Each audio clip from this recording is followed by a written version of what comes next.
This week on the 4-Minute Drill, we're going to talk National Spelling Bee. Gouda tappins, that's a word, and that's how you win the championship. And we're going to talk the NFL is considering replacement referees for the upcoming season. Oh, it's going to be a long year.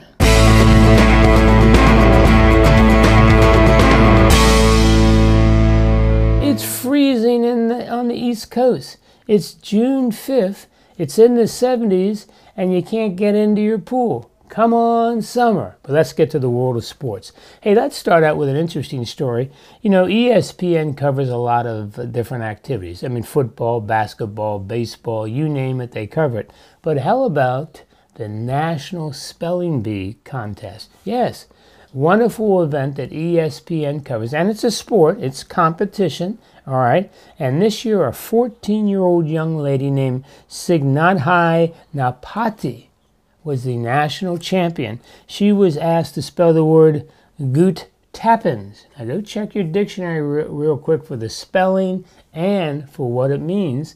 But these 14-year-old kids, to win the national championship, have to spell a word that most of us have no idea what it means. Anyway, it's a wonderful activity. Congratulations to this young winner, and special congratulations for ESPN for not only covering hockey, football, basketball, yada, yada, yada, but covering the National Spelling Bee. Steve Spurrier, the old ball coach, I love you. Steve Spurrier, yeah, that's Steve Spurrier, University of Florida Heisman Trophy winner as a player, national champion as a coach at University of Florida, goes to the Redskins, decides the NFL is full of baloney, goes back to University of South Carolina, has done a bang-up job there.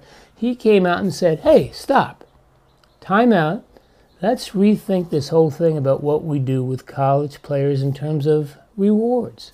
He says not only should we be giving them academic scholarships, you know, the ability to go to class and take classes, but we should be paying them $3,500 to $4,000 a year as a stipend to get them through college. Good for you, old ball coach. But you know what? That's not enough.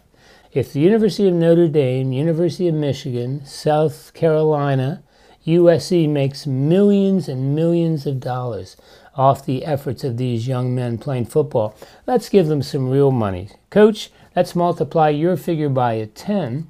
Let's give them $35,000 to $40,000 a year. Get rid of all this other nonsense and make it fair. And let's say what it is. College football, it's pro football, whether you like it or not. Hey, moving on. Jamie Moyer. Yeah, that Jamie Moyer, the guy who used to pitch for the O's, is now 49 years old. He caught on with the Colorado Rockies this spring. Wonderful spring training season. But then the Colorado said, you know, we got to go in a different direction. Jamie, we apologize. And then they cut him from the squad. But you know what Jamie says? Hey, I'm 49. I can still pitch. And he's going to try to catch on with another team. And us old guys say, good for you, Jamie. 49 is mighty young, and you make it in the majors. Now, here's my bizarre story of the week. NFL and the referees are negotiating a new contract. But you know what? The talks have broken down. The referees are saying, we're walking, man. You're not paying them what we deserve. So here's the NFL, has problems with bounty hunter problems, violence in the sport, concussion problems. So what are they going to do? They're talking about hiring replacement refs. That's right. We're not going to go with the true hard super NFL referees. We're going to go out and get some replacement refs. It won't work. Mr. Commish, stop. Sit down in a room. Work out a deal with these refs. You need all the good PR you can get, Mr. NFL. Let's get the best referees out there, the best players out there, and let's make the NFL the great sport it is. USA Soccer, men's soccer. What's going on? We skunk Scotland, just blow them off the pitch. Then we get killed by Brazil, and then we tie the Canadians. Now, I love the Canadians, but they're hockey players. They tie us in soccer. You know, the biggest sports event in the world is not the Super Bowl and not the American World Series and not the Stanley Cup. It's the World Cup of Soccer. Every nation in the world, with the possible exception of the United States, considers it's the most important thing. So USA, Let's make a major effort in men's soccer. I don't care if we have to develop better junior programs, better college programs, whatever we're going to do. Let's make the USA the best it can be in soccer. There's no way we should be tied by Canada. Well, maybe in hockey. All right, let's end up with my best feel-good story of the spring, the Washington Nationals and the Baltimore Orioles.